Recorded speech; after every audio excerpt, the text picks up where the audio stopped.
Good morning. Thank you for joining me for another 5 good minutes with the Word. I'm Barry Bryson, and we're continuing our study of matriarchs, and we're continuing our talk about Rebekah. And so we took a couple of sessions to talk about Rebekah and how she came to be um, engaged to marry Isaac, how she met Isaac, how much Isaac loved her. Um, I want to today talk about something of their married life together and how some patterns of this patriarchal family get repeated in their lives. Um, so we're going to find out that they are barren for they're unable to have children for about 20 years, which we're going to find out with the birth of the children in chapter 25. And so there is that has happened. It happened with Sarah. It's going to happen with Rachel. It is an ongoing theme in this family, and it's not the men because the men have children with other women. It's the wives that they marry, and this is a theme, and it has to do with God and His agency in deciding when a child is going to be born, when the child of promise will be born. But there's that pattern. And then there is the pattern of having a favorite son. Abraham, of course, loved Ishmael. I don't know that. Well, no, we do know, Genesis 22, that Abraham loved Isaac in a way he didn't love anyone else, really. God says so. This is your son, your only son, Isaac, whom you love. Well, there is another son, but there's only one Isaac. He's the son of promise. Isaac and Ishmael maintained connection with each other. Because whenever Abraham dies in chapter 25, this happens after his marriage, the two brothers bury their father together. And then in chapter 25, we have the generations of Ishmael, and then we have the generations of Isaac. And so we have things told a little bit out of order because chapter 26 and the issue with Abimelech and Isaac and Rebekah and Abimelech would have happened before the boys were born. But there's not a flaw in the text in any way because that's the way Genesis tells the story. These are the generations up. These are the generations up. And they give the generations of Ishmael right after the death of Abraham and the generations of Isaac. And so that we have the narrative of the birth of of Jacob and Esau before we have the issue with Abimelech and another repeated pattern. So we do remember when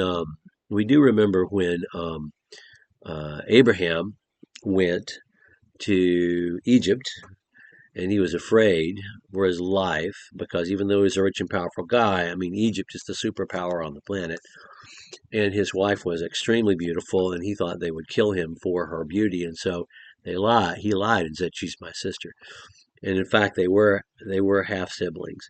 And he did it again with Abimelech, who was a major Canaanite ruler there in the southern part of Palestine. Well, and that's when it seems to have ended. But but Abraham did this twice in the book of Genesis already.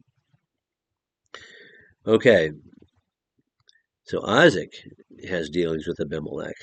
Abimelech is not a name, by the way; it's a title. It just means my father is king. It means you are the next descended person. And so this is the son of his dad's Abimelech, or maybe the grandson. I don't know. Isaac lived in Gerar, Genesis 20, verse 6. When the men of the place asked about his wife, he said, "She's my sister." For he was afraid to say my wife, thinking the men of the place might kill me on account of Rebekah, for she is beautiful. Yeah, we've seen this happen twice before, haven't we? With his mom and dad.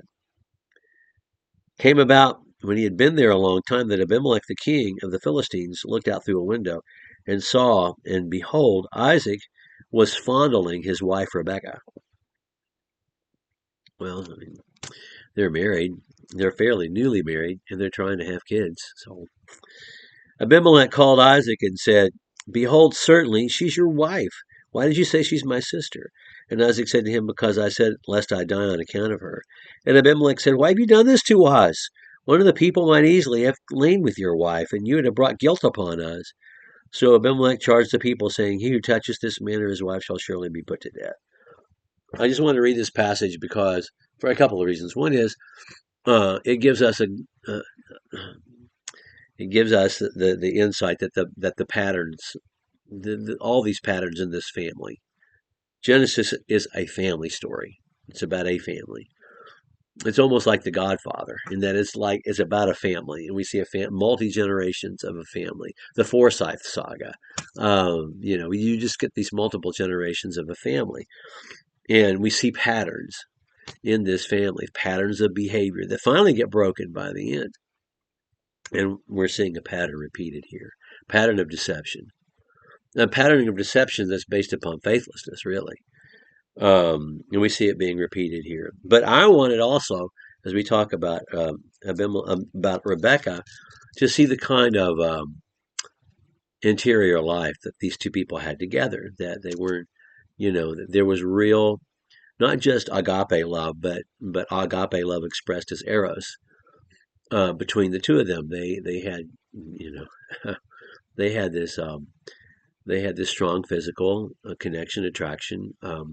They had this life together, and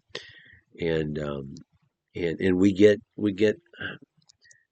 as he peeks through the window and sees what he sees, we get to see it with him, and we understand as he did something about the nature of their relationship, and that's why I wanted us to. God gives it. God is the one who opens the window for us to see, because he gives us this in the text.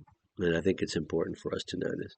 We think about Isaac and Rebekah. These are not just an arranged marriage, so that a rich guy can have a wife and an heir. I mean, Isaac loved her, and they had a physical attraction and a physical relationship with each other. Anyway, so there's that.